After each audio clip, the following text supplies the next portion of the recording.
Hello to my all viewers, welcome in our channel. Hopefully you all are well. आज हम कर रहे हैं हिस्ट्री का, इतिहास का थर्ड टॉपिक, वो है धार्मिक आंदोलन। इससे पहले अपनी चैनल पे मैं 2 टॉपिक अपलोड कर चुकी हूँ, सिंधु घाटी सभ्यता और वैदिक काल सभ्यता, जिसे हमने टू द पॉइंट ही डिस्कस किया है आपके टाइम की वैल्यू रखते हुए। तो अगर आपने वो वीडियोस नहीं देखे हैं तो प्लीज़ चैनल पे जाके उन वीडियोस को वॉच कीजिए। Hopefully they are beneficial to all of you. So let's start with धार्मिक आंदोलन। धार्मिक आंदोलनों में क्या हुआ? महाजनपदों का उदय हुआ। क्लियर? क्या किसका उदय? महाजनपदों का उदय। इसमें जो मेन हमारे पास आए वो कौन आए? बौद्ध तथा जैन धर्म। क्लियर? माना जाता है कि बौद्ध और जैन धर्म जो है वो शुरू किसके द्वारा किए गए? तो वो किए गए थे क्षत्रियों के द्वारा शुरू।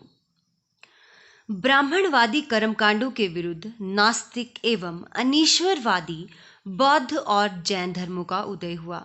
अभी पता भी तो होना चाहिए कि बौद्ध और जैन धर्म आए क्यों। तो सबसे पहले जो हम करेंगे वो करते हैं हम जैन धर्म। किसे डिस्कस करेंगे हम? जैन धर्म को। जैन धर्म में कुल तीर्थंकर कितने हुए? 24 तीर्थंकर इसमें हुए। इसके वास्तविक संस्थापक जो है ये माना जाता है महावीर स्वामी को। मैंने सबसे पहले इनके प्रथम तीर्थंकर का नाम नहीं बताया क्योंकि वही आपके माइंड में रहता है, और अगर पूछा जाए कि जैन धर्म के संस्थापक कौन थे तो आप जल्दी से वहां पे लिख देते हो ऋषभदेव। नहीं, अगर पूछी जाए जैन धर्म के प्रथम तीर्थंकर कौन थे तो आप लिखोगे ऋषभदेव, जिनका अगर अन्य नाम पूछा जाए तो आदिनाथ। और अगर पूछी जाए जैन धर्म के वास्तविक संस्थापक कौन थे तो आप वहां पे लिखोगे महावीर स्वामी। अब हम करेंगे 23वें तीर्थंकर कौन थे? पार्श्वनाथ, जिनका जन्म 1850 ईसा पूर्व में वाराणसी में हुआ। पार्श्वनाथ की माता का नाम था वामा। नेक्स्ट वन आते हैं महावीर स्वामी। तो ये कौन से तीर्थंकर बताया मैंने आपको? 24वें तीर्थंकर। महावीर स्वामी का जन्म 540 ईसा पूर्व में हुआ। कहाँ पे हुआ था? वैशाली के निकट कुंडग्राम में। महावीर स्वामी के बचपन का नाम वर्धमान, माता का नाम त्रिशला, पिता सिद्धार्थ, पत्नी यशोदा। अपितु महात्मा बुद्ध की पत्नी का नाम यशोधरा, इतना सा ही फर्क है। पुत्री प्रिय दर्शना। महावीर स्वामी इन्होंने 30 वर्ष की आयु में गृह त्याग कर दिया और इनकी मृत्यु जो है वो 468 ईस्वी में 72 वर्ष की आयु में पावापुरी नालंदा में हुई। इन्हें ज्ञान की प्राप्ति 12 वर्षों की कठोर तपस्या के बाद। यह आपने याद रखना है। कौन से गांव का नाम है? जृंभिक नामक ग्राम। ये नाम बहुत बार आता है। नदी का नाम भी आपने याद रखना है, ऋजुपालिका नदी के तट पर। कौन से वृक्ष के नीचे? तो साल वृक्ष के नीचे इन्हें ज्ञान की प्राप्ति हुई। जैन संघ जो है ये कहाँ पे स्थापित किया गया? तो ये पावापुरी में स्थापित किया गया। इन्होंने जो अपने उपदेश दिए तो इनके शिष्य कौन थे? इनके दामाद जमाली, प्रियदर्शना का विवाह जो है जमाली के साथ किया गया। जमाली सुधर्मन, महासयम, कुंडकोलीय, नंदिनी पिया और कामदेव।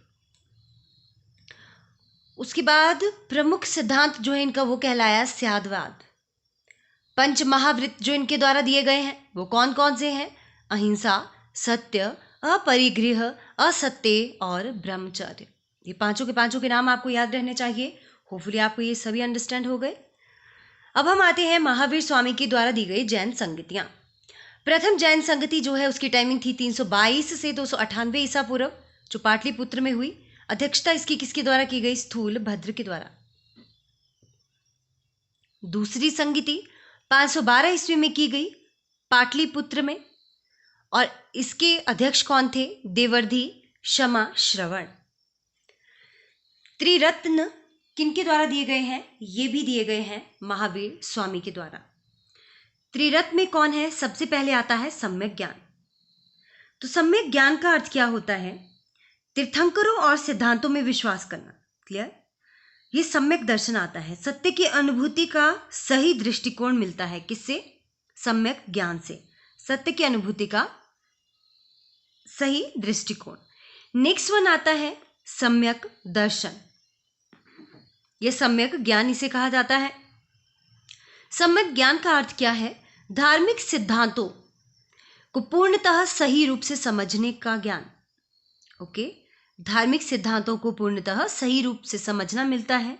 और सम्यक आचरण का अर्थ क्या है? इसका अर्थ है उन दुष्कर्मों से मुक्ति जो हानिकारक होते हैं, वैसे हमें आचरण नहीं करना है और ऐसे सत्कर्म करना है जो क्या है? कल्याणकारी हैं। होपफुली आपको महावीर स्वामी की चीजें यहाँ से ऑलमोस्ट सभी क्लियर हो गई। मैं आपको यहाँ पे टॉपिक नहीं बल्कि इसके क्वेश्चन आंसर भी साथ में ही करवा रही हूँ। Okay, to the point. Jain धर्म के दो पंथ हैं। कौन कौन से? जैन धर्म दो पंथों में विभाजित हुआ। जैसे देखिए, वैदिक काल डिवाइड हुआ आपका ऋग्वैदिक काल और उत्तर वैदिक काल में। जैन धर्म ग्रंथ के भी दो पंथ आए। पहला आया श्वेतांबर, दूसरा आया दिगंबर। श्वेतांबर को कहा जाता था श्वेत वस्त्र धारण करने वाले जो सफेद रंग के वस्त्र पहनते थे।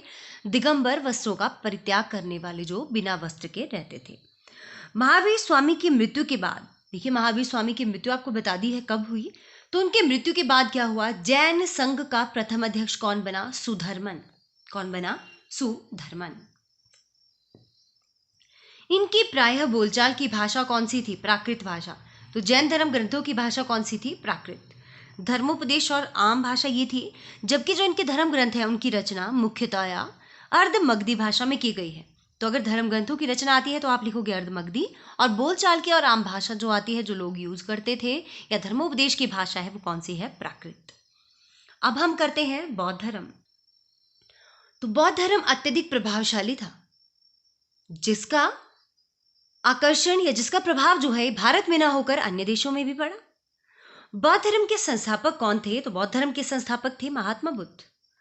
महात्मा बुद्ध का जन्म कब हुआ?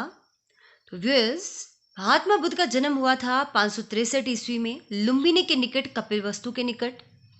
इनके बचपन का नाम था सिद्धार्थ। याद रखना है, बुद्ध में ध लगा है, इसी से आपको इनाम रह जाएगा याद, सिद्धार्थ। पिता शुद्धोधन, माता महामाया। और इनका पालन पोषण, इनकी महामाया जो माता थी उनकी मृत्यु के बाद जो है इनका पालन पोषण गौतमी प्रजापति के द्वारा किया गया, इसीलिए इन्हें गौतमी पुत्र शतकर्णी भी कहा जाता है। महात्मा बुद्ध के गुरु कौन थे? अलार कलाम इनके गुरु थे। इनकी पत्नी का नाम यशोधरा, पुत्र राहुल। इन्होंने अपना प्रथम उपदेश कहाँ दिया? सारनाथ में दिया। कितने शिष्यों को? 5 शिष्यों को। और ये क्या कहलाया? धर्म चक्र प्रवर्तन। सर्वाधिक उपदेश अगर पूछा जाए कहाँ दिए, तो इन्होंने सर्वाधिक उपदेश दिए श्रावस्ती में। प्रथम उपदेश दिया सारनाथ में। इन्होंने गृह त्याग क्या कब किया? 29 वर्ष की आयु में इन्होंने गृह त्याग किया था, और उस घटना को क्या कहा जाता है? महाभिनिष्क्रमण। इन्हें ज्ञान की प्राप्ति कहाँ हुई? तो उरुवेला में फल्गु निरंजना नदी, फल्गु या निरंजना दोनों में से एक नाम आप लिखिएगा वहां पे। निरंजना नदी के तट पर इन्हें ज्ञान की प्राप्ति हुई। कौन से वृक्ष के नीचे? पीपल के वृक्ष के नीचे, अपितु जैन धर्म में साल के वृक्ष के नीचे हुई थी। मृत्यु 483 वैशाख पूर्णिमा, कुशीनगर में 80 वर्ष की आयु में जो है महापरिनिर्वाण। देखिए, गृह त्याग की घटना को महाभिनिष्क्रमण कहते थे। उपदेश देने को कहा धर्मचक्र प्रवर्तन, और ज्ञान मृत्यु को कहा महापरिनिर्वाण। बुद्ध संघ एवं धर्म को त्रिरत्न कहा जाता था, और ये त्रिरत्न दिए गए हैं महात्मा बुद्ध के द्वारा। बुद्ध ग्रंथों में त्रिपिटक जो है पाली भाषा में दिए गए हैं, मतलब इनकी प्रमुख भाषा क्या आती है? पाली भाषा आती है। और जैन की क्या आई भाषा ग्रंथों की? प्राकृत। क्लियर? त्रिपिटक जो 3 भागों में बांटा गया है, विनय पिटक, सुत्त पिटक, अभिधम पिटक। जो त्रिपिटक है इसे बौद्धों का रामायण कहा जाता है। अब जैसे हमने जैन संगीति की वैसे ही बौद्ध संगीतियां हैं। प्रथम, द्वितीय, तृतीय, चतुर्थी। प्रथम 483 में, द्वितीय 383 ईसा पूर्व में, तीसरी 250 ईसा पूर्व में, चौथी 72 ईस्वी में। इनकी स्थान कहाँ कहाँ हुई? रवि पावन। र से राजगृह, व से वैशाली, पा से पाटलिपुत्र, वन से कुंडलवन। शासनकाल अकाल अक, अ से अजातशत्रु, काल से कालाशोक, अ से अशोक, क से कनिष्क। लर्न हो गए? ये ट्रिक है। जिस तरीके से जैन धर्म ग्रंथ दो संप्रदाय में विभाजित हुआ था, वैसे ही बौद्ध धर्म भी जो है दो संप्रदाय में विभाजित हुआ। फर्स्ट आया आपका हीनयान, दूसरा आया महायान। अष्टांगिक मार्ग 8 फोल्ड पाथ किसके द्वारा दिया गया? ये भी महात्मा बुद्ध के द्वारा दिया गया। गृहस्थ जीवन में रहकर बौद्ध धर्म को मानने वाले को क्या कहा जाता था? तो उन्हें कहा जाता था उपासक। विक्रमशिला की स्थापना किसके द्वारा की गई? तो ये की गई धर्मपाल के द्वारा। तो यहाँ पे हमारा होता है बौद्ध धर्म और जैन धर्म, जो भी हमारे धार्मिक आंदोलन है वो कंप्लीट। होपफुली मैंने आज जितने भी क्वेश्चंस करवाए हैं, टॉपिक करवाया है, वो आपको बहुत ही अच्छे तरीके से लर्न हो गया, जो आप अब कभी नहीं भूलोगे। इसी तरीके की और वीडियोस को देखने के लिए हमारे साथ जुड़े रहें। वीडियो अच्छा लगा होगा तो वीडियो को लाइक, शेयर, सब्सक्राइब करना ना भूलें। Keep supporting. Your support means a lot for us. Stay happy, stay blessed.